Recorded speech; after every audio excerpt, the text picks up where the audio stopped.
Buen día, mi nombre es Catalina Pinilla y junto a mis compañeros Juan Blanco, Juliana Durán, Marlene Ricardo y Daniel Díaz hablaremos en este video sobre las turbinas en motores a reacción.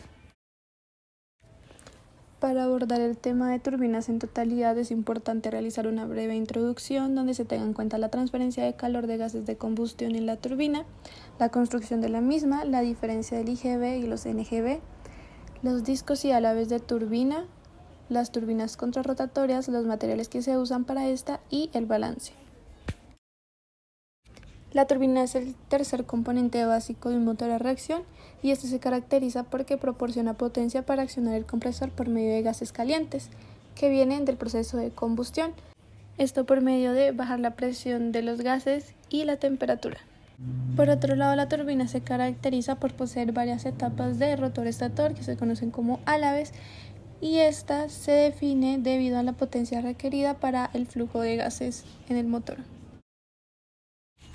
La transferencia de calor de los gases de combustión nunca llegará a ser del 100% debido a que en el proceso de combustión existen pérdidas termodinámicas y dinámicas del mismo. Este flujo de gases expandidos en el proceso de combustión se dirigen a la turbina, ya que ésta tiene una forma convergente, lo que genera que éste se acelere incluso hasta la velocidad del sonido.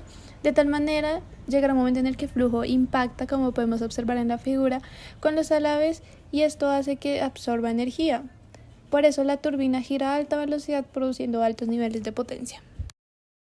En la parte de la construcción tenemos que los componentes básicos de la turbina son las tuberas de descarga de combustión, los álabes guía de la tubera, los discos de la turbina y los álabes de la turbina. El conjunto de rotores se lleva sobre una serie de cojinentes montados en la estructura de la turbina y el eje de la turbina puede ser común al eje del compresor o estar conectado a él mediante un acoplamiento autoalineador.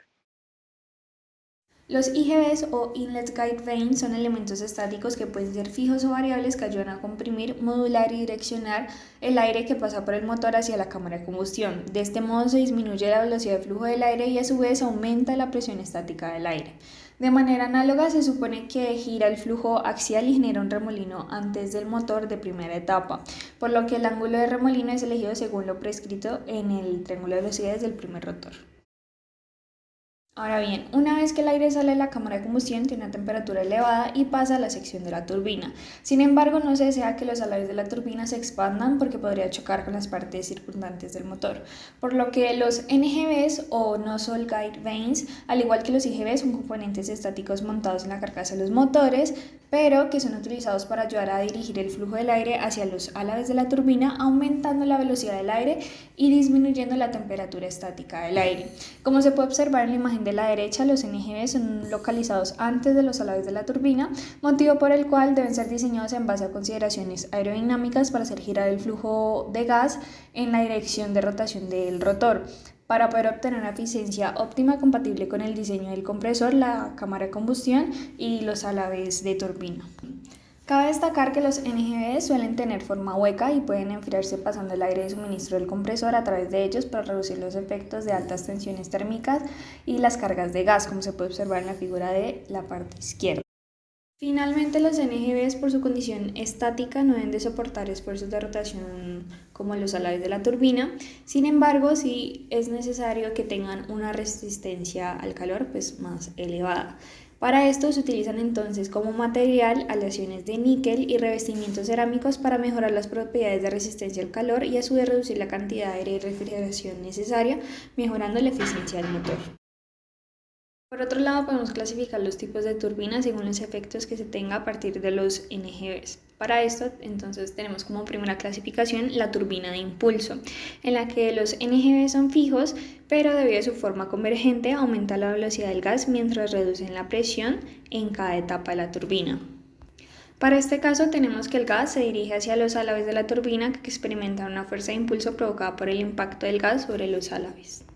Como segunda clasificación tenemos entonces las turbinas de reacción en la que de manera análoga los NGV son fijos y convergentes, pero en este caso están diseñadas para alterar la dirección de flujo del gas sin cambiar la presión.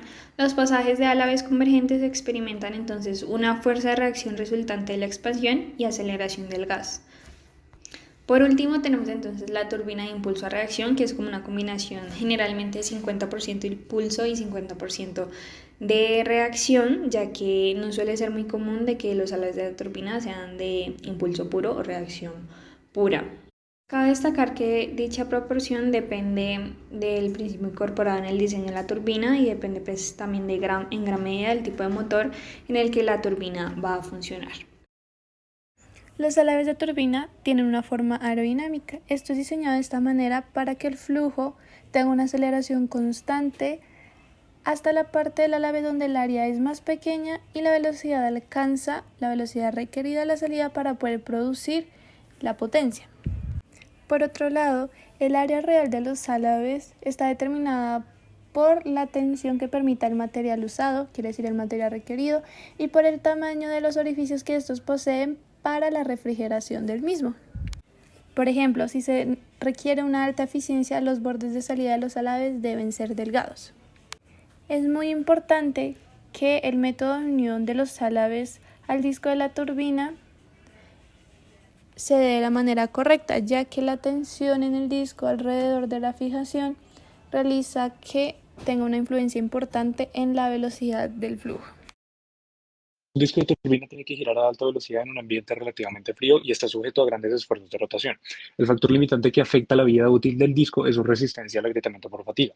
Tiempo atrás los discos de turbina se fabricaban en aceros ferríticos y austeníticos, pero actualmente se utilizan aleaciones a base de níquel, ya que el aumento de los elementos de aleación en níquel extiende los límites de vida de un disco al aumentar la resistencia a la fatiga.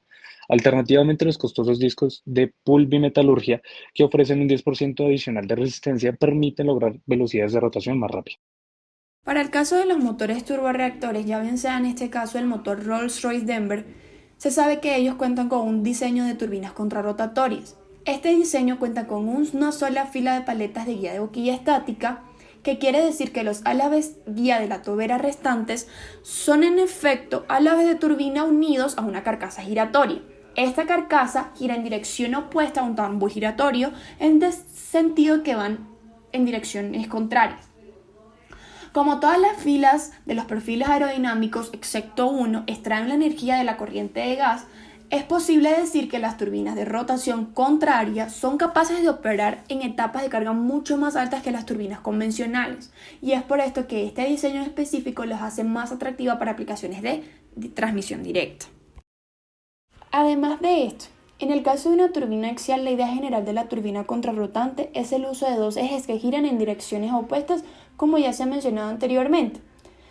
Los álabes móviles se sitúan en estos ejes sucesivamente, sin estatores entre ellos, lo que quiere decir que la hoja de la etapa anterior desempeña el papel de paleta guía para la siguiente etapa. En esa disposición, los elementos de la ruta necesitan un enfoque especial para organizar los elementos del flujo dentro de la turbina. Es por esto que se debe prestar especial atención a la selección de la velocidad de rotación óptima y también a las condiciones de equilibrio radial del flujo. El diseño que se ve presentado en la diapositiva en la zona izquierda es uno de los pocos arreglos de eje y pala que se pueden encontrar, pero también se pueden obtener otros dependiendo del diseño general del motor. Podemos ver que en este caso está compuesto por estator, rotor y los dos ejes contrarrotantes. Hay que resaltar que no se debe suponer que en la entrada de esta turbina contrarrotatoria una sola paleta del estator se usa para guiar el flujo a la primera hoja que está presente dentro del diseño.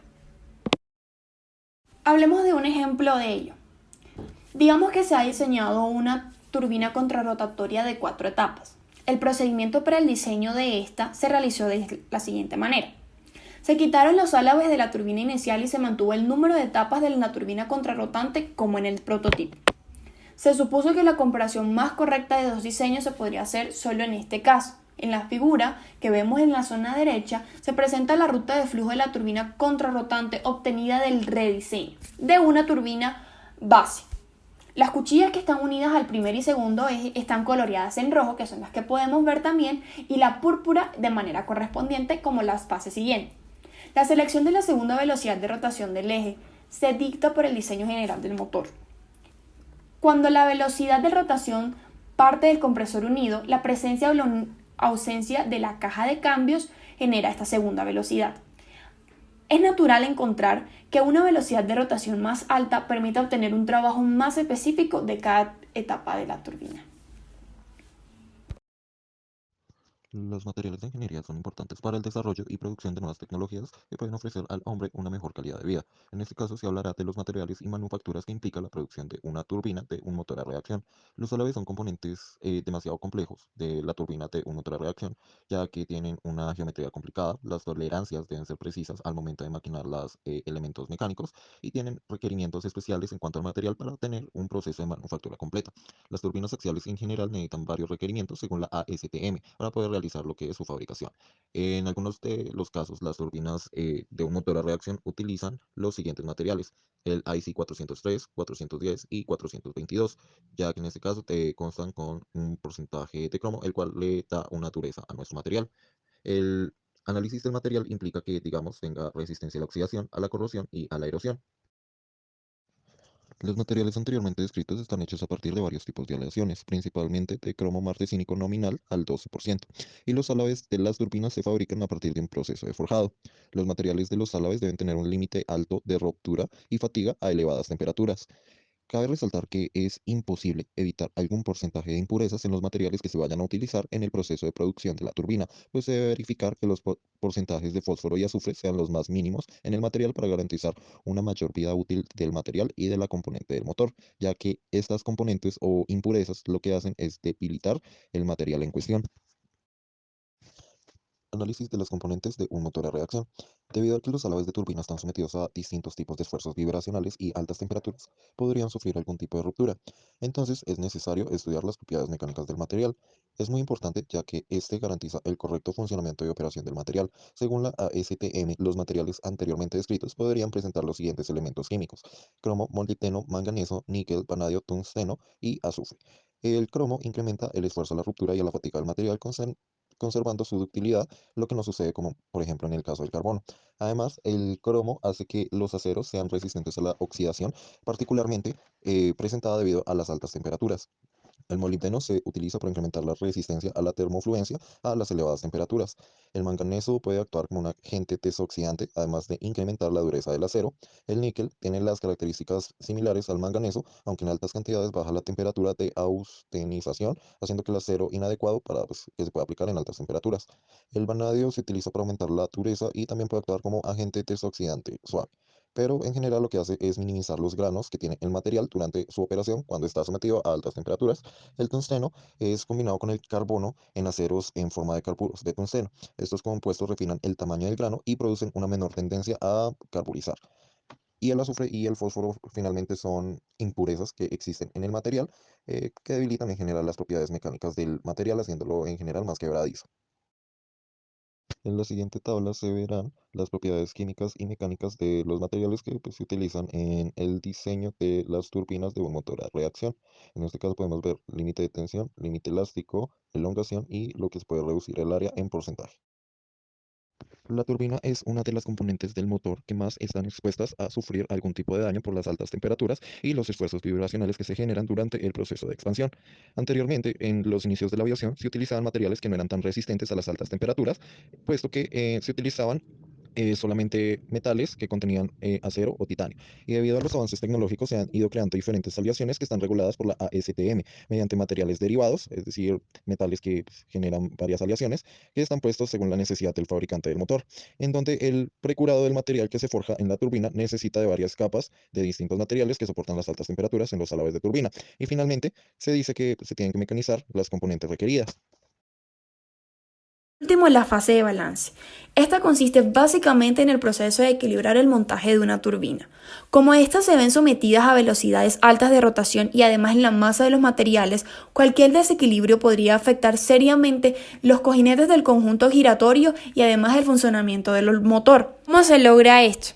Esto se logra básicamente por medio de los álabes guías de boquilla, gracias a su condición estática.